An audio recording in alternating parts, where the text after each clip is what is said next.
आज हम बात करने वाले हैं ऑक्सीकरण संख्या के बारे में। हमारा आज का टॉपिक है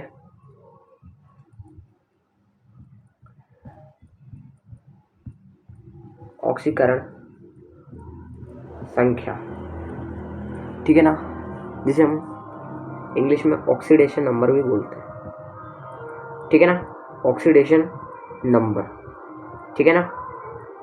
सो आज हम इसके बारे में बात करने वाले हैं। जो हमारा जो ऑक्सीकरण संख्या होता है उसका मतलब क्या होता है और ऑक्सीकरण संख्या में क्या क्या पॉइंट्स होते हैं और स्पेशल केसेस क्या क्या होते हैं, उन सभी के बारे में आज हम बात करने वाले हैं, ठीक ना।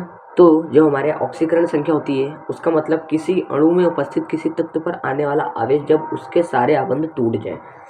कहने का मतलब ये है कि मान लो कि जैसे कि आपका एक एग्जाम्पल के तौर पे समझते हैं अपन, जैसे कि हमने माना ये CH4 है। अब CH4 में हमें दिखाई दे रहा है कि दो तत्व हैं। अब ये दो तत्व हैं ना, इन दो तत्वों को अगर अपन अलग अलग आबंध में तोड़ें और उसके बाद जो इनकी ऑक्सीकरण जो भी इनका आवेश निकलता है, ठीक है ना, उसे हम बोलते हैं ऑक्सीकरण संख्या। जैसे कि मान लिया हमें पता है कि H का क्या होता है, हमारा H का आवेश होता है, हाइड्रोजन का आवेश होता है +1, क्या होता है +1, और हमने C के आवेश को मान लिया X प्लस H कितना है 4 है, और हमने इसका क्या माना क्या था, हमारा हाइड्रोजन का क्या होता है आवेश +1 होता है, ठीक है ना। जब तक हमें यहाँ पे कोई भी +1 +2 -1 -2 कुछ भी अगर यहाँ पे आवेश नहीं देता है तो हमें इसके इक्वल में 0 मानना होगा। तो हमने यहाँ पे 0 मान लिया है। उसके बाद हम जब इसको ऐड करेंगे तो 4 एकम 4 आ जाएगा बराबर 0, और जो हमारा कार्बन है, कार्बन की ऑक्सीडेशन नंबर ऑफ कार्बन क्या आ जाएगी, 4 आ जाएगी। हर यौगिकों में जो यौगिक जिस प्रकार होगा उसी प्रकार उसके तत्व की ऑक्सीकरण संख्या होगी। यह तय नहीं है कि कार्बन सिर्फ +4 या -4 हो सकता है, ठीक है ना। अलग अलग केसेस में अलग अलग आएगी इसकी ऑक्सीडेशन नंबर यौगिक के अनुसार, ठीक है ना। सो अपन एक और एग्जांपल देखते हैं ऑक्सीडेशन नंबर निकालने के लिए। हम देखते हैं C2H6 में हमने फिर से हाइड्रोजन के जो आवेश है उसको +1 मान लिया, और यहाँ पे कोई आवाज़ नहीं दे रखा है तो हमें क्या मानना पड़ेगा, यहाँ पे 0 मानना पड़ेगा, ठीक है ना। तो हमें यहाँ पे दिख रहा है कि यहाँ पे हमारा क्या है, कार्बन क्या है, 2 है। कार्बन के हमारे पास कितने परमाणु, 2 परमाणु, ठीक है ना। उसके बाद कार्बन के आवेश को हमने X मान लिया, प्लस 6 है हाइड्रोजन के अणु, और इसका आवेश क्या है +1, और इज इक्वल टू 0। 0 क्यों माना हमने, क्योंकि हमें यहाँ पे C2H6 पर कोई भी आवेश नहीं दे रखा है, कोई भी चार्ज नहीं दे रखा है, इसलिए हमने अपनी तरफ से 0 माना है और 0 ही मानना है, ठीक है ना। सो हमने यहाँ पे 0 मान लिया है। उसके बाद हमने देखा कि 6 एकम 6 और 6 को उधर भेजेंगे तो कितना आ जाएगा, -6 आ जाएगा। उसके बाद हमारा X का क्या आ जाएगा, X आ जाएगा -6/2, तो X का मान क्या आ जाएगा, -3। कहने का मतलब ये है कि जैसे कि हमने देखा यहाँ पे कार्बन का ऑक्सीडेशन नंबर क्या आ रहा है, -4, और यहाँ पे ऑक्सीडेशन नंबर क्या आ रही है, -3। सो जो हमारा कार्बन है या किसी भी तत्व की ऑक्सीडेशन नंबर कहीं पे भी डिफरेंट हो सकती है, कभी भी समान नहीं होती वो, ठीक है ना। क्योंकि जब जब यौगिक बदलेगा तो तत्व की जो ऑक्सीडेशन नंबर है वो भी चेंज होगी, ठीक है ना। आगे देखते हैं। ऑक्सीडेशन नंबर में बहुत सारे केसेस होते हैं। ऑक्सीडेशन नंबर में एक अलग अलग टाइप के क्वेश्चंस पूछे जाते हैं। सो हम देखने वाले हैं एक प्रकार के क्वेश्चन को, ठीक है ना। देखते हैं, जैसे कि हमारा है C2H6, ये C2H6 को हमने लिया यहाँ पे, ठीक है ना। उसके बाद हम इसकी संरचना बनाएंगे। C2H6 की संरचना आपने 10th क्लास में पढ़ी होगी एल्केन में। ये हमारी C2H6 की संरचना, ठीक है ना। C2H6 की संरचना में क्या हो रहा है कि हमारे जो कार्बन से 4 आबंध है कार्बन के, जिसमें 3 तो हमारे हाइड्रोजन से जुड़ा हुआ है और एक हमारा कार्बन, आपस में कार्बन साझेदारी कर रहे हैं, पार्टनरशिप कर रहे हैं बंध की, ठीक है ना। इससे हम देख सकते हैं कि हमें जैसे कि ये संरचना दे रखी हो, इससे हम कैसे निकाल सकते हैं ऑक्सीडेशन नंबर। सो इससे ऑक्सीडेशन नंबर निकालने के लिए हमने क्या किया,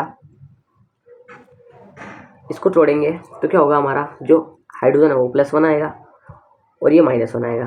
फिर हम इसे तोड़ेंगे तो इसमें +1 आएगा, ये -1 आएगा। इसे तोड़ेंगे तो इसमें भी क्या आएगा, +1 आएगा, इसमें -1 आएगा, ठीक है ना। उसके बाद हम इसी तरह इसमें तोड़ेंगे तो इसका +1 -1 +1 -1 -1, ये +1, ठीक है ना। ऐसे करते करते हमारे आ जाएंगे, ठीक है ना। कहने का मतलब ये है, जो कार्बन है, कार्बन का जो हम तोड़ेंगे तो उसके हमें पता चल रहा है कि 4 बार क्या आ रहा है, एक मतलब एक कार्बन है उसके चारों ओर क्या आ रहे हैं, ऑक्सीडेशन नंबर क्या आ रही, -4 आ रही, क्योंकि जब वो 4 बॉन्ड के साथ जुड़ा है, जब उसे आपस में तोड़ा जा रहा है तो -1 आ रहा है, और -1 को 4 से इंटू करेंगे तो कितना आएगा, -4 आएगा ना। तो यहाँ पे हमें पता चल रहा है कि जो कार्बन की ऑक्सीडेशन नंबर है -4 नहीं, -3 होगी, क्योंकि जो हमारा ये कार्बन बॉन्ड है, कार्बन और कार्बन बॉन्ड के बीच में अगर अपन तोड़ेंगे तो माइनस माइनस दोनों यौगिकों की, मतलब जो दोनों तत्व हैं उनकी माइनस माइनस नहीं आ सकती है, ठीक है ना। इसलिए जब हमने कार्बन और हाइड्रोजन के बंध को तोड़ा तो माइनस प्लस, मतलब -1 यहाँ पे आया कार्बन का और +1 आया हाइड्रोजन का, ठीक है ना। इससे हमें पता चलता है कि जो ऑक्सीडेशन नंबर है कार्बन की वो क्या आ गई, -3 आ गई, ठीक है ना। और हाइड्रोजन को जब जब एक बार तोड़ रहे हैं तो हमारा जो हाइड्रोजन है वो उसका क्या आ रहा है, ऑक्सीडेशन नंबर +1 आ रहा है, क्या आ रहा है, +1 आ रहा है। कभी कभी क्वेश्चन ऐसे भी आ जाता है कि बताइए कि यौगिक में जो तत्व तोड़े गए हैं उनकी ऑक्सीडेशन नंबर को ऐड कीजिए। तो ऐड करने में अगर अपन इसे ऐड करते हैं तो इसका आंसर क्या आएगा, इसका आंसर -1 + 1 = क्या आ जाएगा, -2, ठीक है ना। ये -2 आ जाएगा अगर क्वेश्चन बोलता है। ऐसे क्वेश्चंस नीट में पूछे जाते हैं, जेईई में भी पूछे जाते हैं, ये हमारा इम्पोर्टेंट थिंग है, ठीक है ना। आगे चलते हैं हम, ठीक है ना। अगले केसेस के बारे में बात करते हैं, ठीक है ना। अगला केस है जैसे H2SO4, सल्फ्यूरिक अम्ल, आपने नाम सुना होगा H2SO4। इसका अगर अपन एक केस हमारा यहाँ पे आ गया, एक O H O और ये H, ये जो संरचना है ये आपको बनानी सीखनी पड़ेगी, ठीक है ना।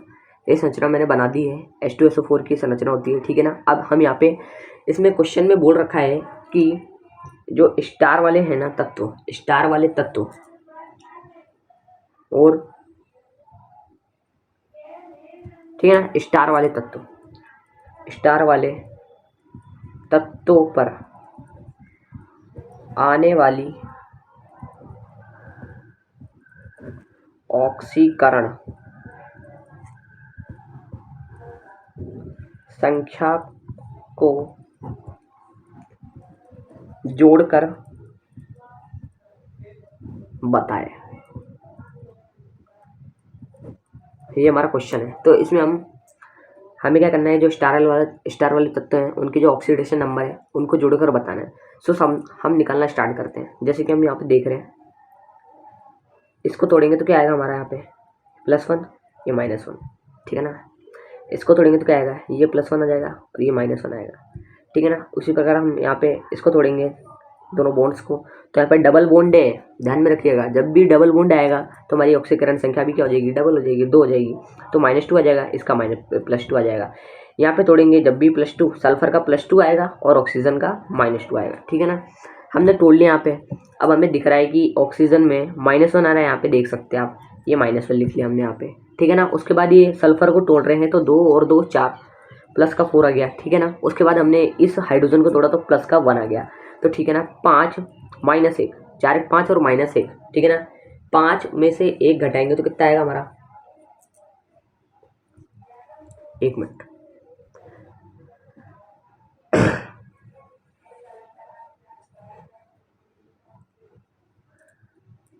आप यहाँ पे ध्यान में रखिएगा कि हमने ऊपर और नीचे वाले को तोड़ लिया, पर आसपास वाले को भी हमें तोड़ना पड़ेगा। जब हम इन आसपास वाले को तोड़ेंगे तो -1 ऑक्सीजन का आएगा, यहाँ पे भी -1 आ जाएगा और यहाँ पे +1 आ जाएगा। तो हमारा जो हमारा सल्फर है वो +6 हो जाएगा, क्योंकि 2 और 2 4 और एक यहाँ पे प्लस का आया और यहाँ का +2 हो जाएगा, और +2 को +4 से ऐड करेंगे तो +6 आ जाएगा हमारा, ठीक है ना। उसके बाद अगर अपन ऑक्सीजन की बात करें तो वो हमारा -2 हो जाएगा। क्यों, और मतलब हमें ध्यान में रखना है, अगर हमारे ऊपर और नीचे भी तत्व हैं, ये मतलब बंध बना रहे हैं तो हमें उन्हें भी तोड़ना पड़ेगा, आसपास हैं उनको भी तोड़ना पड़ेगा बॉन्ड के रूप में, ठीक है ना। ऑक्सीजन का हमने इधर का बॉन्ड तोड़ लिया पर इधर का नहीं तोड़ा, इधर का भी तोड़ेंगे तो यहाँ पे +1 हो जाएगा और यहाँ पे -1 आ जाएगा। -1 और -1 क्या हो जाएगा, -2 हो जाएगा। मतलब कि ऑक्सीडेशन नंबर अगर सल्फर की देखें तो यहाँ पे +6 आएगी, क्योंकि +2 +2 +1 +1 कितने हो गए, +6 हो गए। बात करें ऑक्सीडेशन नंबर ऑफ O की, ऑक्सीजन के आसपास दोनों बॉन्ड्स को तोड़ा तो -2 आ गया, क्योंकि डबल बार था हमारा -1 तो -2 हो गया, ठीक है ना। उसके बाद H+ को देखा तो H+ का इसके इधर कोई भी बॉन्ड नहीं जुड़ रहा था, ऊपर भी नहीं जुड़ रहा था, नीचे भी नहीं जुड़ रहा था, ठीक है ना। इसलिए हमारा इसका ऑक्सीडेशन नंबर क्या हो गया, H+ का ऑक्सीडेशन नंबर +1 हो गया। अब इसे ऐड करेंगे तो क्या आएगा, 6 + 1 -2, ठीक है ना। 6 1 7 -2, हमारा आ गया इसका आंसर 5। ये क्वेश्चन, इस तरह का क्वेश्चन नीट में आया हुआ है, ठीक है ना। ये बहुत ही ज़्यादा इंपॉर्टेंट केस है, ठीक है ना। आगे देखते हैं अपन, ओके। हमारा अगला केस देख लेते हैं हम। इसमें हमारे बहुत सारे केसेस होते हैं, सो इसमें ध्यान में रखिएगा, ठीक है ना। जैसे कि मान लो हमने एक, ये क्वेश्चन है हमारा C3O2, इसे बोलते हैं कार्बन सब ऑक्साइड, कार्बन सब ऑक्साइड, ठीक है ना। अब इसकी संरचना बनाते हैं अपन, तो यहाँ पे इसकी संरचना हमारी बनेगी C double bond C double bond C double bond C double bond O double bond O। अब हमें इसमें क्वेश्चन में बोल रहा है कि, ये क्वेश्चन बहुत अच्छा है, इम्पोर्टेंट है। इसमें मैं बोला कि जो स्टार वाला है ना, ये तो X है हमारा, ठीक है, और ये स्टार वाला हमारा Y है, ओके, और ये स्टार वाला Z है। हमें बोल रहा है X + Y - Z निकाल के बताओ।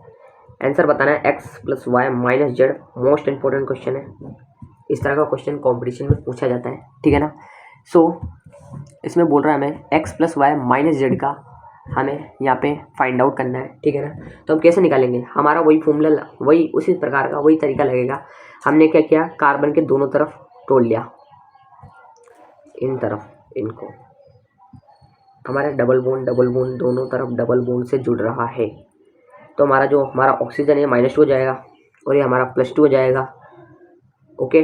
और उसके बाद हमें पता है कि कार्बन और कार्बन, यानी कि जब भी हमारे इक्वल एलिमेंट्स आते हैं तो हमारे जो इनके बीच में जो आवेश बनता है या ऑक्सीडेशन नंबर बनती है वो हमेशा 0 होती है। क्या होती है, 0 होती है। क्यों होती है, क्योंकि जब हमें एक तत्व के समान दूसरे तत्व को रख कर देखेंगे तो हमारी ऑक्सीडेशन नंबर 0 आएगी, ठीक है ना। इसी प्रकार हमने यहाँ पे +2 निकाला और इन दोनों के बीच में 0 आ जाएगी, ठीक है ना। इन दोनों के बीच में निकालेंगे तो 0 आ जाएगी, ठीक है ना। उसके बाद हम यहाँ पे निकालेंगे ऑक्सीजन की तो -2 आ जाएगी, ठीक है ना। हमें पूछ किसका रखा है, Z का। तो हमारे यहाँ पे पता चल रहा है कि Z की वैल्यू क्या है, Z की वैल्यू आएगी कुल मिला के 2 आएगी, +2। Z is oxidation number of Z क्या आएगी, +2, ठीक है ना। उसके बाद ऑक्सीडेशन नंबर ऑफ X की यहाँ पे दोनों तरफ 0 आ रही है, 0 हो जाएगा। Oxidation number of Y is equal to -2 हो जाएगा, ठीक है ना। अपन अब देखते हैं हमें क्वेश्चन में क्या बोला है, ये देखते हैं। X + Y - Z को फाइंड आउट करना है, तो बहुत ही इजी क्वेश्चन है बट लगता हार्ड, ठीक है ना। सो हमने निकाल लिया यहाँ पे X की वैल्यू क्या है 0 प्लस Y की value -2 minus oxidation number Z का कितना है +2, ठीक है। तो -2 क्या हो गया हमारा -4। ये हमारे मोस्ट इम्पोर्टेंट क्वेश्चन हो चुका है। ऑक्सीडेशन नंबर सुनने में बहुत ही ज़्यादा कठिन लगता है बट बहुत ही ज़्यादा इजी होता है, ठीक है ना। ये हमारा एक और ऑक्सीडेशन नंबर पूरा हो चुका है, ठीक है ना। आगे हम बात करते हैं, आगे हम बात करेंगे केसेस के बारे में। क्या होता है, हम आज केसेस के बारे में बात करेंगे थोड़ा सा, ठीक है। जैसे कि केसेस होते हैं, फर्स्ट केस है हमारा,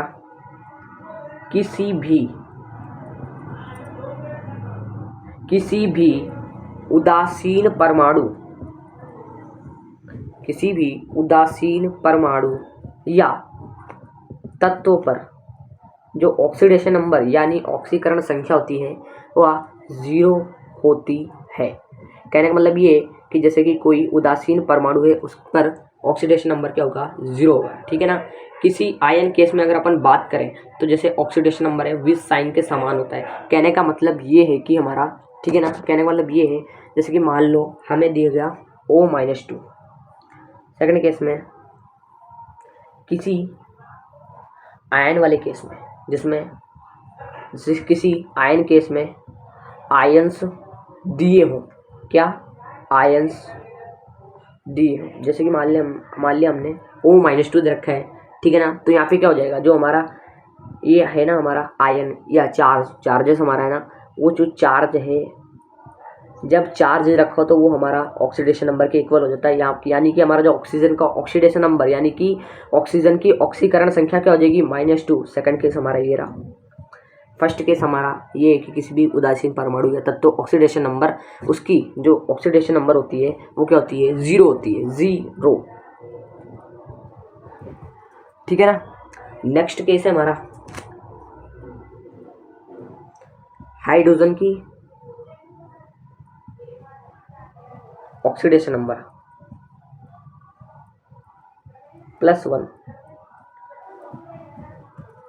+1 मानेंगे। कभी कभी क्या होता है कि जैसे कि धात्विक हैलाइड, आपने नाम सुना होगा, धात्विक हैलाइड, मेटालिक हैलाइड में जो ON होती है किसकी, H की, वो क्या होती है, -1। क्यों होती है, जैसे कि आपने कुछ धात्विक हैलाइड यानी कि मेटालिक हैलाइड का नाम सुना होगा, NaH BeH2LiH, इसे हम बोलते हैं सोडियम हैलाइड, इसे हम बोलते हैं बेरिलियम हैलाइड, और इसे हम बोलते हैं लिथियम हैलाइड, ठीक है ना। इन सब में क्या होता है कि जो हमारा ये है ना, ये इसे Na+ होगा हमारा और ये माइनस होगा, Na+, और हमारा Be जो होता है +2 होता है और ये -1, ठीक है ना। ये हमारा +1 होता है और ये हमारा -1 होता है हाइड्रोजन, ठीक है ना। इसलिए जो धात्विक हैलाइड होते हैं उनमें जो हाइड्रोजन की ऑक्सीकरण संख्या होती है वो -1 होती है, ठीक है ना। नेक्स्ट केस के बारे में बात करने वाले हैं, केस नंबर 5 है हमारा, ठीक है ना। केस नंबर 5 क्या है हमारा, केस नंबर 5 है क्षारीय धातुएं। आपने 10th क्लास में पढ़ी होगी आवर्त सारणी में क्षारीय धातु, जिसमें हमारा आता है Li, Na, K, Rb, Rb, CS, lithium, sodium, potassium, rubidium, caesium, ठीक है ना। लीना की रब से, ठीक है ना। बस ये ट्रिक है इसकी, लीना की रब से, ली से ली, Li, ना की रब से, ठीक है ना। ये हमारा है ट्रिक याद करने की क्षारीय धातु की। जो हमारी क्षारीय धातु है तो ना, इनकी ऑक्सीडेशन संख्या या ऑक्सीकरण नंबर क्या होती है, -1, नहीं +1 होती है। क्या होती है, +1। क्षारीय धातु जो होती है ना, उसकी ऑक्सीडेशन नंबर हमारी होती है +1, ठीक है ना। और हमारा अगला आता है क्षारीय मृदा धातु है। क्या होता है, क्षारीय मृदा धातु है। ये बहुत ही इजी वे में मैं आपको समझा रहा हूँ, सो प्लीज़ इसे एक बार और एग्जांपल से ट्राई करना, ठीक है ना। क्षारीय मृदा धातु की बात करें तो Be, Mg, Ca, Sr, Ba, ठीक है ना। Beryllium, magnesium, calcium, strontium, barium, ठीक है ना। इसका हम ट्रिक लिखेंगे एक, बेटा मांगे कार, स्कूटर, बाप, ठीक है। बाप मत लिखो, बहुत लिख लेना आप, तो ट्रिक ये है, ठीक है ना, याद करने की। जो हमारी क्षारीय मृदा धातु होती हैं उनकी जो हमारी ऑक्सीडेशन नंबर होती है वो होती है हमारी +2। ये भी एक, ये हमारा मोस्ट इम्पोर्टेंट है, ये और ये जो हमारे है ना, एक तो ये क्षारीय धातु और क्षारीय मृदा धातु, ये कॉम्पिटिशन में पूछे जाने वाला सबसे इम्पोर्टेंट केस है अबाउट ऑक्सीडेशन नंबर, ठीक है ना, इनको ट्राई कीजिएगा। और नेक्स्ट केस है हमारा ऑक्सीजन पर। हमारी ऑक्सीजन की ऑक्सीडेशन नंबर अलग अलग होती है अकॉर्डिंग टू सिचुएशन, है ना, सिचुएशन के अनुसार होती है हमारी ऑक्सीजन की ऑक्सीडेशन नंबर। जैसे कि मान लो फर्स्ट हमारा इसमें ऑक्साइड की फॉर्म में हो तो ऑक्साइड फॉर्म में -2 होती है इसकी ऑक्सीडेशन नंबर। आपने इसे देखा होगा ऑक्साइड की फॉर्म में, जैसे कि मान लीजिए Na2O, इसमें Na+1 होगा और O-1, तो इसलिए हमारा यहाँ पे क्या होगा, ऑक्सीडेशन -2, ठीक है ना। पैरा ऑक्साइड में अलग होता है, पैरा ऑक्साइड्स में क्या होता है, ऑक्सीडेशन नंबर -1 होती है। जैसे कि आपने देखा होगा H2O2 की संरचना क्या होती है, -1, ठीक है ना। इसमें क्या होता है, -1 होती है ऑक्सीडेशन नंबर, ठीक है ना। सुपर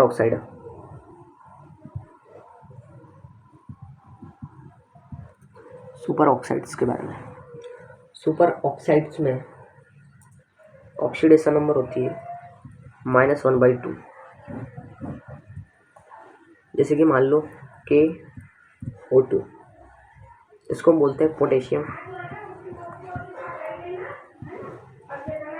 सुपर ऑक्साइड, ठीक है ना, पोटेशियम सुपर ऑक्साइड। इसमें क्या हो रहा है, K क्या है, +1 है और ये -1, ठीक है ना। और हमारा इसमें देख रहे हैं हम कि क्या है, डबल यौगिक है, तो यहाँ पे हमारी ऑक्सीडेशन नंबर क्या हो जाएगी, -1/2, ठीक है ना। आगे देखते हैं, बात करें अगर हेलोजन की, हेलोजन्स में हमारा नेक्स्ट केस है इन हेलोजन जो हमारे होते हैं वो वर्ग 17 के तत्व होते हैं, 17। इसमें हमारा FCl, Bri, fluorine, chlorine, bromine, iodine, ये हम इन्हें हेलाइड आयन भी बोलते हैं, हेलाइड आयंस। और इनकी ऑक्सीडेशन नंबर क्या होती है, -1 होती है। जैसे कि हम कभी कभी देखते हैं इनके जो ऑक्सीडेशन नंबर होती है -1, इन्हें हेलाइड आयंस भी बोलते हैं, ठीक है ना। जैसे हमने कभी कभी यौगिक देखा है हाइड्रोजन फ्लोराइड, KCl यानी कि potassium chloride, CCl4 carbon tetrachloride, तो इसमें जो हमारी हाइड्रोजन की +1 है, इसकी -1 है, इसकी +1 है, इसकी -1, और इसकी +4 है, इसकी -1 है। ये भी हमारा मोस्ट इम्पोर्टेंट केस है, ये स्पेशल केस है, कॉम्पिटिशन में आता है, ठीक है ना। इतने सारे हमारे ये केसेस होते हैं। वीडियो अच्छी लगी हो तो लाइक करना, सब्सक्राइब करना और शेयर करना मत भूलिएगा। कोई भी डाउट हो तो कमेंट में ज़रूर बताइएगा। धन्यवाद।